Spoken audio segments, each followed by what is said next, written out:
Exercise में क्या है, ए है स्टेट ट्रू और फॉल्स। आपको क्या बताना है, कौन सा स्टेटमेंट ट्रू है और कौन सा फॉल्स है। Functions of incisors are to cut and bite the food. Incisor का काम क्या होता है, काटना और उसे टुकड़े टुकड़े करना। तो ये क्या है, राइट है, यानी इंसीजर यही काम करता है, वो बाइट करता है और कट करता है। तो यहाँ क्या लिखेंगे, ट्रू ना लिखकर, ट्रू को आप TRU ये पूरा स्पेलिंग भी लिख सकते हो, अगर आप नहीं लिखना चाहते तो सिर्फ टी भी लिख सकते हो ट्रू के लिए।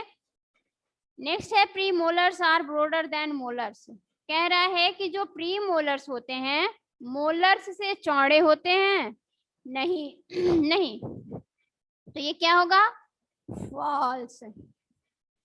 Next, dentine is the hardest substance present in our body.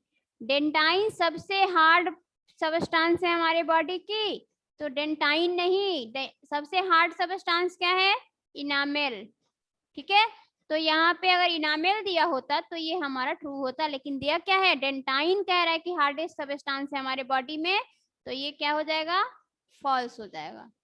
Next है eggs milk and cheese are rich in calcium.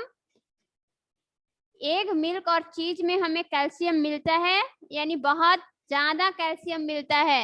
Yes it is right, दूध मिल्क एग से हमें क्या मिलता है, कैल्शियम मिलता है, और कैल्शियम हमारे बॉडी के लिए जरूरी होता है। क्यों, क्योंकि जो बोन होते हैं ना, हमारे बॉडी के जो बोन्स होते हैं वो कैल्शियम के बने होते हैं, हमारे बोन्स स्ट्रांग होते हैं कैल्शियम की वजह से, इसलिए हमारे बॉडी को कैल्शियम की जरूरत होती है। We can see virus with our naked eyes. कह रहा है क्या हम अपने आंख से वायरस को देख सकते हैं, तो नहीं देख सकते, नेक्ड आई से नहीं देख सकते, खुली आंखों से नहीं देख सकते। इसके लिए हम क्या करते हैं, नॉर्मली जिस तरह से सारी चीजों को देखते हैं उस तरह से वायरस को हम नहीं देख सकते, इसलिए ये भी स्टेटमेंट क्या है, फॉल्स है। गिव वन वर्ड आंसर, आपको एक वर्ड में बस आंसर देना है। Number of teeth in A set of permanent teeth. Permanent teeth और टेम्पररी टीथ, हमने दो टीथ पढ़ा है, टेम्पररी टीथ को मिल्क टीथ भी कहते हैं, और इनके नंबर कितने होते हैं, मिल्क टीथ कितना होता है और परमानेंट टीथ कितना होता है, मिल्क टीथ 20 और परमानेंट टीथ 32। तो यहाँ आंसर क्या होगा, आप सिर्फ वन वर्ड में यानी 32 आंसर देंगे। नेक्स्ट है teeth use to crush and chew the food.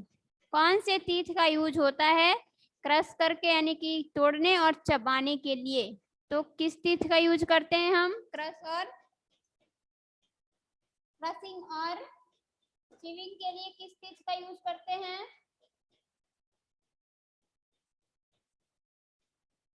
तो इसके लिए हम क्या यूज करते हैं, प्री मोलर्स का यूज करते हैं, प्री मोलर्स का। और इसके बाद ग्राइंडिंग करते हैं, ग्राइंडिंग किससे करते हैं, मोलर से।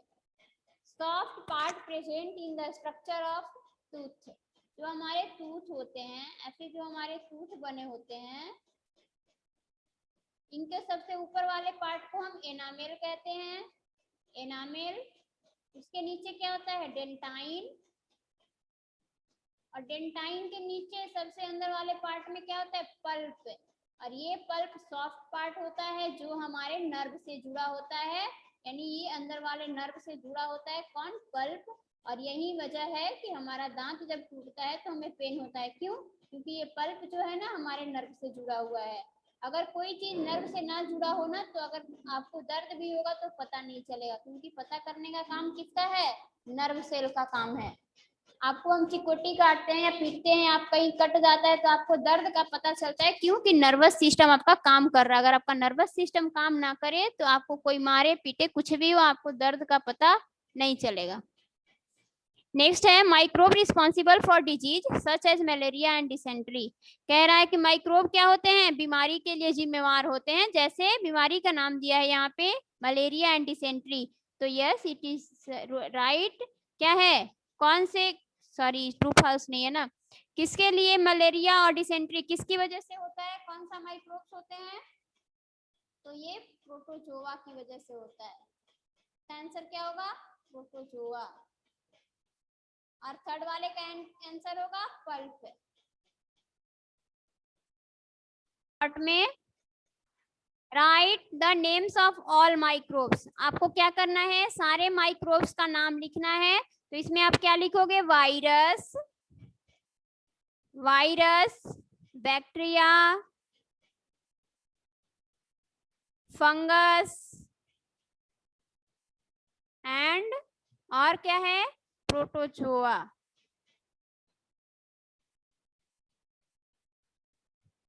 नेक्स्ट है, what is the role of teeth in digestion process. Digestion process में यानी खाना को डाइजेस्ट करने में हमारे टीथ का क्या काम है। हमारा टीथ क्या करता है, फूड पार्टिकल्स को, छोटे फूड पार्टिकल्स को क्या करता है, छोटे छोटे पार्ट में ब्रेक करता है। नेक्स्ट है, what are the different types of teeth present in our permanent teeth set. Permanent teeth set में कौन कौन से टीथ होते हैं। तो आप क्या लिखोगे, incisor, incisor, canines, premolar and molar. Next, fungi cause how many types of disease, name them. Fungus की वजह से कितने टाइप्स की डिजीज होती है, उस डिजीज का नाम बताइए। तो फंगस की वजह से कौन सी बीमारी होती है, फंगस की वजह से स्किन डिजीज होते हैं, और क्या होते हैं, फंगस की वजह से कौन से डिजीज होते हैं, स्किन डिजीज होते हैं। स्किन डिजीज में कौन सा है, एथलीट्स फुट, एथलीट्स फुट, और कौन होता है, रिंगवर्म। और कौन सी बीमारी होती है, रिंगवर्म होती है। नेक्स्ट है, write the names of vegetable that are rich in vitamin C and calcium. यानी उस वेजिटेबल्स का नाम बताना है जिसमें, एक मिनट जानवी मैं देख रही हूँ। Write the names of vegetables that are rich in vitamin C and calcium. यानी वैसे वेजिटेबल्स का नाम बताना है जिसमें विटामिन सी और कैल्शियम हमें भरपूर मात्रा में मिलता है। तो वो कौन सा है, कौन सा वेजिटेबल्स है, विटामिन सी हमें कहाँ मिलता है,